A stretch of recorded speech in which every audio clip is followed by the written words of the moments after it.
Hi everyone, I am Fahima and my topic is chemical evolution based on Haldane and apparent theory or modern theory of origin of life or biochemical or chemosynthetic theory of life.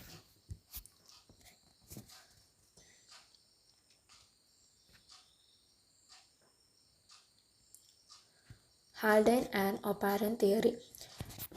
This theory is also called naturalistic theory and is based on the idea of biochemical origin. ഈ ഒരു theory propose ചെയ്തത് Russian ബയോകെമിസ്റ്റായ AI Oparin ആണ്. 1923 അദ്ദേഹം ഈ ഒരു theory propose ചെയ്തത്. 1928 JBS Haldane ഈ ഒരു തിയറിയെ സപ്പോർട്ട് ചെയ്തു. അതുകൊണ്ടാണ് ഇതിനെ ഒപ്പാരിൻ ആൻഡ് ഹാൾഡെയിൻ തിയറി എന്നറിയപ്പെടുന്നത്. And they stated that life originated about 3.5 billion years ago from some non-living organic compounds in the oceans of primitive Earth through a series of chemical evolution. A series of chemical reactionsലൂടെയാണ് primitive ഓഷ്യനിൽ നടന്ന ഒരുപാട് ഒരു series of chemical റിയാക്ഷൻസിൻ്റെ result ആയിട്ടാണ് life originate ചെയ്തത് എന്നാണ് ഇവർ Haldane and Oparin theory state ചെയ്യുന്നത്. അക്കോർഡിംഗ് ടു ഈ ഒരു തിയറി ഒരുപാട് സ്റ്റേറ്റ്മെൻറ്റ്സ്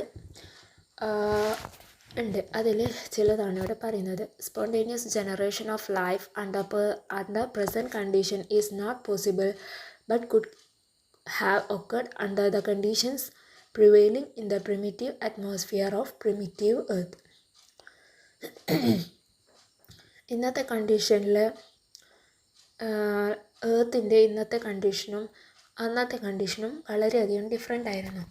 പ്രിമിറ്റീവ് എർത്തിൻ്റെ ഹൈ ടെമ്പറേച്ചർ, അതുപോലെ തന്നെ അറ്റ്മോസ്ഫിയറിലുള്ള ഗ്യാസസിൻ്റെ വ്യത്യാസം, അതിൻ്റെ കോൺസെൻട്രേഷനിലുള്ള വ്യത്യാസമൊക്കെ അന്നത്തെ കാലത്ത് ലൈഫ് ഒറിജിനേറ്റ് ചെയ്യാൻ, ഒരു ലിവിങ് സെല്ല് ഫോം ചെയ്യാനുള്ള ഒരു റീസണായി മാറി. പക്ഷേ അന്നത്തെ പോലെ ഇന്ന് ഒരിക്കലും അതിനുള്ള ചാൻസസ് ഇല്ല എന്നാണ് പറയുന്നത്. Earth's initial atmosphere was of reducing type, that is rich in hydrogen and very low in oxygen, much different from present day oxidizing atmosphere. Initial primitive എർത്തിൻ്റെ അറ്റ്മോസ്ഫിയർ എന്ന് പറയുന്നത് റെഡ്യൂസിങ് ടൈപ്പായിരുന്നു. അതായത് ഹൈഡ്രജൻ റിച്ചും ഓക്സിജൻ വെരി ലോയും ആയിരുന്നു അന്നത്തെ സമയത്ത്, ആ ഒരു കാലത്ത്.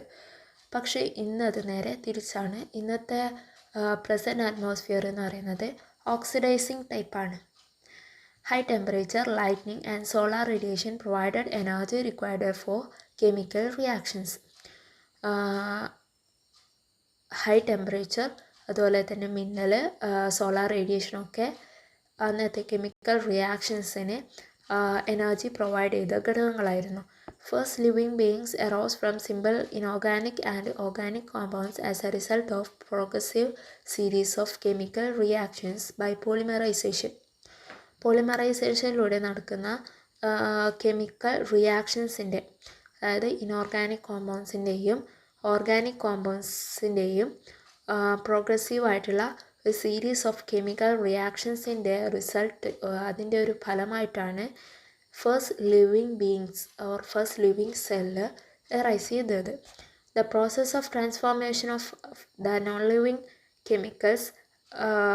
chemical compounds into the living matter extended over a billion years. Non living കെമിക്കൽസിൽ നിന്നും ലിവിങ് മാറ്ററിലേക്കുള്ള ആ ഒരു ജേണി കംപ്ലീറ്റ് ചെയ്യാൻ വേണ്ടിയിട്ട് 1 ബില്യൺ ഇയേഴ്സ് തന്നെ എടുത്തു എന്നാണ് പറയുന്നത്. അത്രയും വർഷം എടുത്തിട്ടാണ് എവല്യൂഷൻ നടക്കുന്നത്. Steps proposed in the origin of life. First step എന്ന് പറയുന്നത് ഫോർമേഷൻ ഓഫ് ഇനോർഗാനിക് മോളിക്യൂൾസ് ആണ്. The high temperature of primitive Earth didn't allow the condensation of atoms to form inorganic molecules. As temperature of Earth goes down, condensation of different atoms gave rise to simpler molecules. The elements most abundant on primitive Earth are hydrogen, oxygen, nitrogen, and carbon. The reactions of these molecules molecules give rise to the different gases such as hydrogen, nitrogen, ammonia, methane, carbon dioxide, and water vapor. The energy for these reactions was provided by sunlight, lightning, or volcanic eruptions. Primitive എർത്തിലെ temperature എന്ന് പറയുന്നത് വളരെ high ആയിരുന്നു. And ആ ഒരു കണ്ടീഷനിൽ earth didn't allow the condensation of atoms to form inorganic molecules. As കാലം കഴിയുന്തോറും എർത്തിൻ്റെ ടെമ്പറേച്ചർ ഡൗൺ ആയി. അപ്പോഴാണ് ഡിഫറെൻറ്റ് ആറ്റംസിൻ്റെ കണ്ടൻസേഷൻ പോസിബിൾ ആകുന്നത്. ഈ ഒരു അന്നത്തെ മെയിൻ എലമെൻറ്റ്സ് എന്ന് പറയുന്നത് hydrogen, oxygen, nitrogen and carbon ആയിരുന്നു. ഈ ഇത്തരത്തിലുള്ള എലമെൻസിൻ്റെ കണ്ടൻസേഷൻ വഴി carbon dioxide, methane, water vapour തുടങ്ങിയ അമോണിയ തുടങ്ങിയ സിംപ്ലർ മോളിക്യൂൾസ് ഫോം ചെയ്തു. ഇതിനുള്ള ഈ ഒരു റിയാക്ഷൻസിനുള്ള energy is provided by sunlight, lightning, volcanic eruptions. Next step എന്ന് പറയുന്നത് spontaneous formation of monomeric organic compounds ആണ്. Simple molecules interact with each other to form simple monomeric organic compounds, and these molecules were sugar, fatty acids, glycerol, amino acids, and organic bases, that is purine or pyrimidine, and the reactions between the inorganic to give simple organic molecules occur in reducing environment inside the ocean. The organic molecules were condensed in the form of rain as temperature of the earth lower down. Hence, both inorganic compounds and simple organic compounds were present in the primordial ocean. Simple molecules, അതായത് carbon dioxide, methane, water vapour പോലുള്ള simple molecules ആയിരുന്നു ആദ്യം primitive എർത്തിലുണ്ടായിരുന്നത്. ഇത്തരത്തിലുള്ള simple molecules interact ചെയ്ത് monomeric organic compounds form ചെയ്തു. And these molecules were sugar, fatty acids, glycerol, amino acids and organic bases. Purine, pyrimidine പോലുള്ള organic ബേസും അതുപോലെ തന്നെ ഷുഗർ, ഫാറ്റി ആസിഡ്, ഗ്ലിസറോൾ പോലുള്ള മോണോമെറിക് ഓർഗാനിക് കോമ്പൗണ്ട്സും ഫോം ചെയ്തു. ആൻഡ് ദ റിയാക്ഷൻസ് ബിറ്റ്വീൻ ഈ inorganic മോളിക്യൂൾസിൻ്റെ റിയാക്ഷൻസിലൂടെ സിമ്പിൾ organic molecules form ചെയ്തു. The inorganic molecules were condensed in the form of rain as temperature of earth lower down. Hence, both inorganic compounds and simple organic compounds were present in the primordial ocean. അപ്പോൾ ആ ഒരു primitive എർത്തിലുള്ള ഓഷനിൽ simple organic കോമ്പൗണ്ട്സും അതുപോലെ തന്നെ inorganic കോമ്പൗണ്ട്സും present ആയിരുന്നു. നെക്സ്റ്റ് സ്റ്റെപ്പാണ് spontaneous formation of complex organic compounds. The small, simpler organic compounds react to form complex organic compounds. The simple amino acids react to form polypeptides. Sugar reacts to form large sugar molecules. Fatty acid and glycerol combine together to give fat. Heat of sun is utilized for providing energy for these reactions. Complex organic compounds ആണ് next ആയിട്ട് form ചെയ്തത്. Next step എന്ന് പറയുന്നതാണ് formation of complex organic compounds. Simpler മോളിക്യൂളായിട്ടുള്ള compounds react ചെയ്ത് complex organic കോമ്പൗണ്ട്സായി. Amino acids react ചെയ്ത് പോളിപെപ്റ്റൈഡായി മാറുകയും sugar react to form large sugar മോളിക്യൂളായി. ഫാറ്റി ആസിഡും ഗ്ലിസറോളും കമ്പൈൻ ചെയ്ത് ഫാറ്റായി മാറി. അപ്പോൾ ഇതിനൊക്കെയുള്ള എനർജി എന്ന് പറയുന്നത് provided by the sun light energy use ചെയ്തിട്ടാണ് light energy and also heat energy use ചെയ്തിട്ടാണ് ഈ ഒരു റിയാക്ഷൻസൊക്കെ നടന്നത്. നെക്സ്റ്റ് സ്റ്റെപ്പ് എന്ന് പറയുന്നത് spontaneous formation of molecular aggregates. Complex molecules aggregate ചെയ്തു, അതാണ് നെക്സ്റ്റ് സ്റ്റെപ്പിൽ പറയുന്നത്.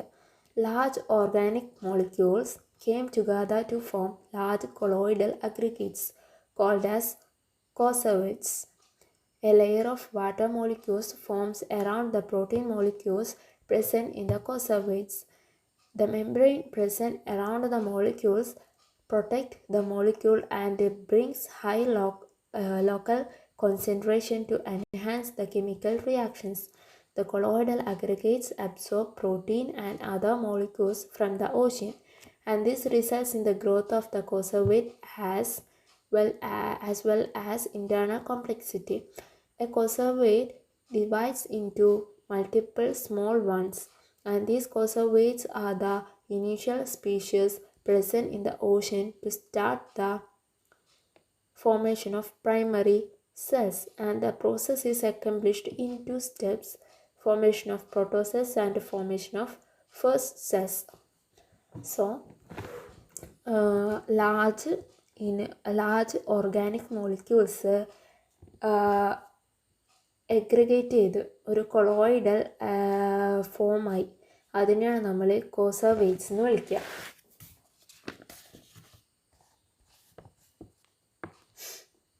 അപ്പോൾ ഇത്തരത്തിലുള്ള ലാർജ് ഓർഗാനിക് മോളിക്യൂൾസ് ഒരു കൊളോയിഡൽ ഫോമായി മാറി. ഇത്തരത്തിലുള്ള കൊളോയിഡൽ അഗ്രിഗേറ്റ്സിനെയാണ് കോസർവേറ്റ്സ് എന്ന് വിളിക്കുന്നത്.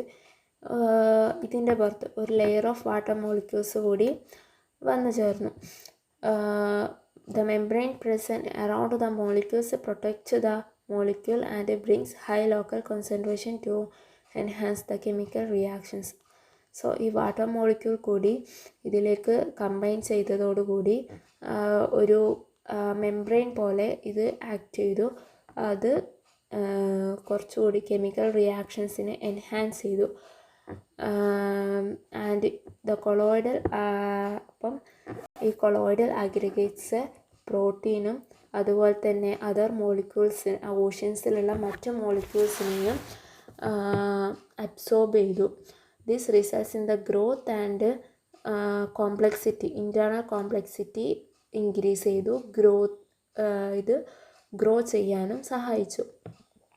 As coacervates divides into multiple small ones, and these conservates are the initial species. Divide ചെയ്യാൻ തുടങ്ങിയപ്പോൾ തന്നെ ഒരു ലൈഫ് ഫോമിൻ്റെ ബേസിക് ക്യാരക്ടർ ഇതിന് വന്നു. അപ്പോൾ ഡിവൈഡ് ചെയ്യാൻ തുടങ്ങിയപ്പം തന്നെ എന്താണ് ഒരു ലൈഫ് ഫോമായിട്ട് ഇത് മാറി. ഇതിനെയാണ് നമ്മൾ ഫസ്റ്റ് സ്പീഷ്യസ് അല്ലെങ്കിൽ ഇനീഷ്യൽ സ്പീഷ്യസ് എന്ന് പറയുന്നത് ഈ ഒരു കോസർവേറ്റിനെയാണ്. ഈ കോസർവേറ്റിൻ്റെ ഈ ഒരു ഡിവിഷന്, അതായത് ഇത് ഫോം ചെയ്യാൻ വേണ്ടിയിട്ട് ocean to start the primary cells form ചെയ്യാൻ ഇതിലൂടെ ഇതാണ് മേജർ സ്റ്റെപ്പ്. ഈ കോസർവേറ്റ്സിൻ്റെ ഡിവിഷനാണ് ഇതിൻ്റെ മേജർ സ്റ്റെപ്പ് എന്ന് പറയുന്നത്.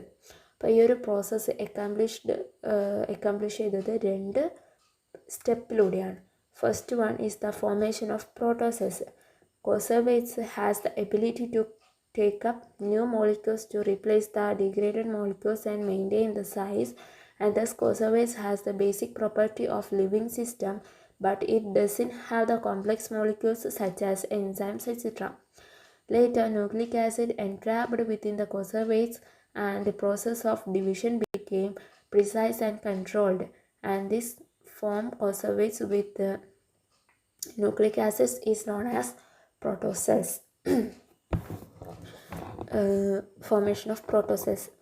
കോസർവേറ്റ്സിനെ പുതിയ മോളിക്യൂൾസിനെ ടേക്കപ്പ് ചെയ്യാനുള്ള, അബ്സോർബ് ചെയ്യാനുള്ള ഒരു പവർ ഉണ്ടായിരുന്നു. അതിൻ്റെ ഉള്ളിലുള്ള ഡിഗ്രേഡ് മോളിക്യൂൾസിനെ റീപ്ലേസ് ചെയ്ത് പുതിയ മോളിക്യൂൾസിനെ അബ്സോർബ് ചെയ്യാനും അതുവഴി അതിൻ്റെ സൈസിനെ മെയിൻറ്റെയിൻ ചെയ്യാനുമുള്ള ഒരു എബിലിറ്റി ഈ ഒരു കോസർവേറ്റ്സിന് ഉണ്ടായിരുന്നു. അതുകൊണ്ട് തന്നെ പക്ഷേങ്കിൽ ഒരു കുഴപ്പമെന്ന് വെച്ചാൽ കോംപ്ലെക്സ് ആയിട്ടുള്ള മോളിക്യൂൾസ് ഒന്നും ഇതിൻ്റെ ഉള്ളിൽ ഉണ്ടായിരുന്നില്ല. എൻസൈംസ് ന്യൂക്ലിക് ആസിഡ് പോലുള്ള കോംപ്ലെക്സ് സ്ട്രക്ചേഴ്സ് ഒന്നും ഇതിൻ്റെ ഉള്ളിൽ ഉണ്ടായിരുന്നില്ല.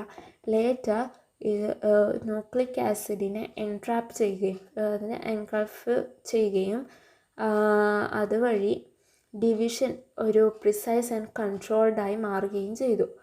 അപ്പം ഈ ഒരു ന്യൂക്ലിക് ആസിഡുള്ള കോസർവേറ്റ്സിനാണ് നമ്മൾ പ്രോട്ടോസെൽസ് എന്ന് പറയുന്നത്.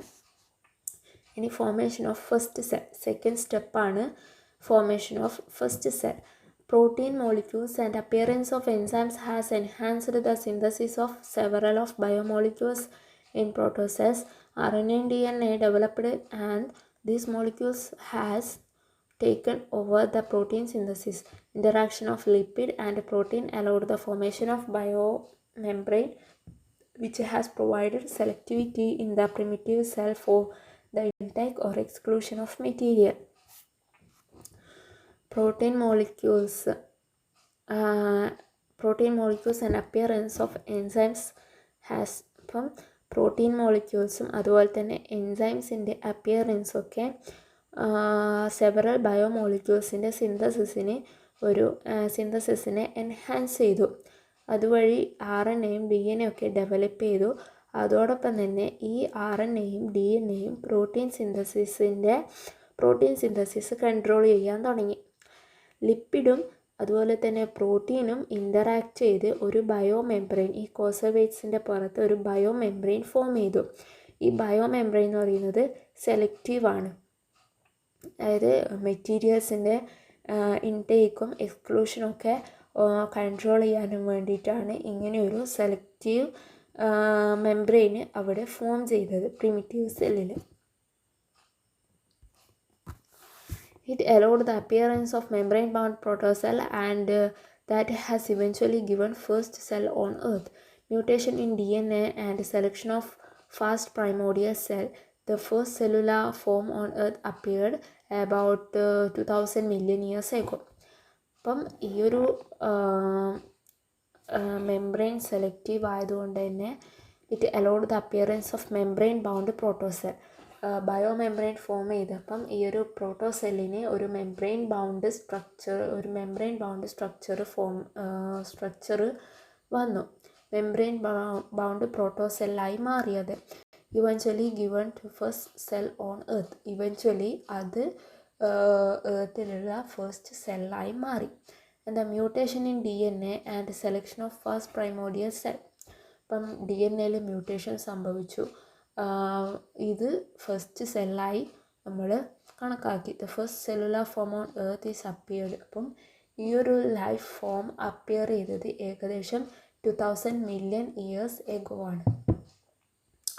അപ്പോൾ ഇന്നത്തെ അറ്റ്മോസ്ഫിയറിൽ ഒരിക്കലും ഇങ്ങനൊരു കാര്യം പോസിബിൾ അല്ല. ഇത്തരത്തിലൊരു സെല്ല് പുതുതായി ഫോം ചെയ്യുന്നത് പോസിബിളായിട്ടുള്ള കാര്യമല്ല. കാരണം ഇന്നത്തേത് UV radiation or electric discharge synthesize new organic molecules. അപ്പം പ്രസൻസ് ഓഫ് ഓക്സിജൻ ഇന്നത്തെ അറ്റ്മോസ്ഫിയറിൽ high level of oxygen present ആണ്. അപ്പോൾ അതുകൊണ്ട് തന്നെ ഈ ഒരു ഓക്സിജൻ്റെ ലെവൽ കൂടിയത് കൊണ്ട് തന്നെ പുതിയൊരു സെല്ല് ഫോം ചെയ്യുക, ഇത്തരത്തിൽ പുതിയൊരു സെല്ല് ഫോം ചെയ്യുന്നത് ഇമ്പോസിബിൾ ആയിട്ടുള്ള കാര്യമാണ്, അലൗഡ് അല്ല. ആൻഡ് അടുത്ത step evolution of modes of ന്യൂട്രീഷനാണ്. And the first living organisms or cells were heterotrophs. First cell എന്ന് പറയുന്നത് കീമോ ഹെറ്ററോട്രോഫ്സ് ആണ്. ഫെർമെൻറ്റേഷൻ വഴിയാണ്, അതായത് പ്രീബയോട്ടിക് ഓർഗാനിക് സബ്സ്റ്റൻസിൻ്റെ ഫെർമെൻറ്റേഷൻ വഴിയാണ് അവർ എനർജി കണ്ടെത്തിയിരുന്നത്. And the first living organisms or cells were chemoheterotrophs and they presumably obtained energy by the fermentation of prebiotic organic substances available from the sea broth, and they multiplied rapidly in an environment with a copious supply of dissolved nutrients. With rapid increase in the number of chemoheterotrophs, the nutrients from seawater began to disappear and gradually exhausted, and this led to the evolution of several other modes of nutrition such as parasitism, saprophytism, predation or animalism, and chemosynthesis or chemoautotrophs. ഈ ഒരു see വാട്ടറിലെ nutrients utilise ചെയ്യുന്നത് കൊണ്ട് തന്നെ ഇവരുടെ rapid multiplication see വാട്ടറിലുള്ള ന്യൂട്രിയൻസിൻ്റെ ന്യൂട്രിയൻസിൻ്റെ ഡീഗ്രഡേഷന് കാരണമായി. അതുകൊണ്ട് തന്നെ environment with copious supply of dissolved nutrients. ഇതിൻ്റെ rapid increase of number nutrient level വളരെ ലോ ആക്കി മാറ്റി. ഈ ഒരു കണ്ടീഷൻ മറ്റ് പല മോഡ് ഓഫ് ന്യൂട്രീഷനിലേക്കും ഈ ഒരു കീമോ ഹൈഡ്രോട്രോഫ്സിനെ എത്തിച്ചു. അതായത് സാപ്രോഫൈറ്റിസം, പാരാസൈറ്റിസം, പ്രിഡേഷൻ, കീമോ ഓട്ടോട്രോഫ്സ് എന്നൊക്കെ പറഞ്ഞ് പല മോഡ് ഓഫ് ന്യൂട്രീഷനിലേക്കും ഈ ഒരു കീമോ ഹൈഡ്രോട്രോഫ്സ് മാറിക്കഴിഞ്ഞിരുന്നു.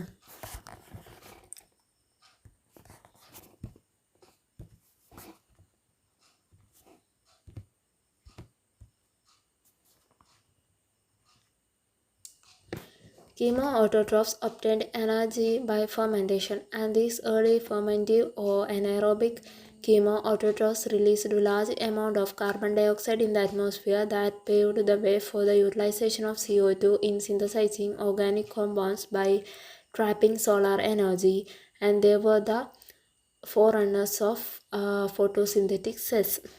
Chemo autotrophs ഫെർമെൻറ്റേഷൻ വഴിയാണ് എനർജി ഒബ്റ്റെയിൻ ചെയ്തിരുന്നത്. These early fermentive or anaerobic chemo autotrophs release large amount of carbon dioxide. ഇവർ large amount of carbon dioxide release ചെയ്യുന്നത് കൊണ്ട് തന്നെ കാർബൺ ഡൈ ഓക്സൈഡിൻ്റെ യൂട്ടിലൈസേഷനിലേക്ക്, അതുവഴി എനർജി പ്രൊഡ്യൂസ് ചെയ്യുന്നതിലേക്കും ഈ ഒരു സെൽസ് എത്തിക്കഴിഞ്ഞു. അതായത് forerunners of photosynthetic cells. CO2 utilise ചെയ്ത് ലൈറ്റ് ട്രാപ്പ് ചെയ്ത് എനർജി ഫോം ചെയ്യാൻ തുടങ്ങിയിരുന്നു ആ സമയം. Anaerobic photoautotrophs. Evolution of chlorophyll molecule enabled certain protocells to utilize light energy and synthesize carbohydrates, and they were the photosynthetic cells. And the first photosynthetic cells were anaerobic, and they neither used water nor released oxygen. അപ്പം ക്ലോറോഫില്ലിൻ്റെ ഒരു എവല്യൂഷനായിട്ടാണ് anaerobic photo autotrophs, എവല്യൂഷൻ്റെ first സ്റ്റേജാണ് ഇത്. Anaerobic autotrophs അവർ ഈ photo autotrophs എന്ത് ചെയ്തിരുന്നു? CO2 carbon dye oxide utilise ചെയ്തിരുന്നു. അതുപോലെ തന്നെ ലൈറ്റ് എനർജി യൂസ് ചെയ്ത് ലൈറ്റ് എനർജിയും യൂസ് ചെയ്ത് കാർബോഹൈഡ്രേറ്റ് സിന്തസിസ് ചെയ്തിരുന്നു. അവർ ഫോട്ടോസിന്തറ്റിക് സെൽസ് ആണ്. പക്ഷേ they never used water nor released oxygen. That is the difference between chlorophyll and that anaerobic photoautotrophs. Aerobic photoautotrophs. Accumulation of CO2 in atmosphere and formation of chlorophyll molecules resulted in the evolution of autotrophic forms, and they used water as hydrogen source and carbon dioxide as a source of carbon in the photosynthesis. And they released free oxygen in the atmosphere. Aerobic photoautotrophs. Accumulation of CO2 carbon ഡൈ ഓക്സൈഡിൻ്റെ അക്യുമുലേഷനും അതുപോലെ തന്നെ chlorophyll മോളിക്യൂൾസിൻ്റെ formation resulted in the evolution of autotrophic forms. And ഹൈഡ്രജന് വേണ്ടിയിട്ട് അവർ water use ചെയ്തു. അതുപോലെ തന്നെ കാർബണിന് വേണ്ടി കാർബൺ ഡൈ ഓക്സൈഡും യൂസ് ചെയ്തു. എന്നിട്ട് ഓക്സിജൻ റിലീസ് ചെയ്തു അറ്റ്മോസ്ഫിയറിലേക്ക്. നെക്സ്റ്റ് സ്റ്റെപ്പാണ് evolution of eukaryotes. Protocells were prokaryotic and archaebacteria-like, and eukaryotic cells evolved from the archaeprokaryotic cells. Endosymbiotic origin. According to Lynn Margulis, some anaerobic predator host cells engulfed primitive anaerobic bacteria but didn't digest them. The oxygen respiring bacteria established themselves permanently inside host cells and developed mutual association. Such predator host cells became the first eukaryotic cell. Predators that captured both aerobic bacteria as well as photosynthetic blue-green algal cells evolved into eukaryotic plant cells, and the aerobic bacteria established themselves as mitochondria and blue-green algae as chloroplast. Lynn മർഗുലിസിൻ്റെ ഒരു അദ്ദേഹത്തെ സംബന്ധിച്ചിടത്തോളം anaerobic predator ഒരു aerobic ബാക്ടീരിയനെ engulf ചെയ്തു, പക്ഷെ അത് digest ചെയ്യാതെ വെച്ചു. പെട്ടെന്ന് തന്നെ ഒരു മ്യൂച്വലിസ്റ്റിക് റിലേഷൻ അവിടെ ഫോം ചെയ്തു. അങ്ങനെ ഒരു predator, it become the first eukaryotic predator host cell become first eukaryotic cells. അപ്പം ഈ ഒരു predator